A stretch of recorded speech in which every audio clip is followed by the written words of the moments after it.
இப்போ இந்த காலத்தில் பார்க்கும் பொழுது வெறும் நன்மையான காலத்தை மட்டும் கடவுள் கொடுக்கல. கடவுள் குணப்படுத்துகிறாரு, சுகப்படுத்துகிறாரு, நேசிக்கிறாரு, கட்டுகிறாரு, கடவுள் உயிர்ப்பிக்கிறாரு. கடவுள் வெறும் நல்லது மட்டுமே செய்கிறார்களா? அவர் சொல்கிறார், நான் கொள்ளுகிறேன், நான் உயிர்ப்பிக்கிறேன்றார்.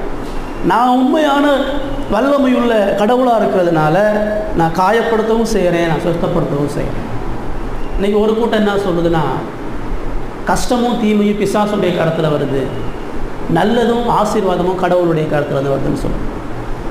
ஆனால் வேதம் நமக்கு ரொம்ப தெளிவாக சொல்லுது, சாபத்தையும் மரணத்தையும் அழிவையும் கஷ்டங்களையும் தேவன் தனது சர்வ ஏகாதிபத்தியத்தின் மூலமாக கொடுக்கிறார். கடவுள் கட்டளையிடாது இருக்க தீங்கு தேசத்தில் எப்படி நடக்கும் அப்படின்னு அவர் கேட்குறார். என் அனுமதி இல்லாமல் ஒரு மனிதனும் ஒரு தீங்கு இந்த உலகத்தில் செய்ய முடியாது. அழிவு கடவுளுடைய கரத்திலிருந்து வருகிறது.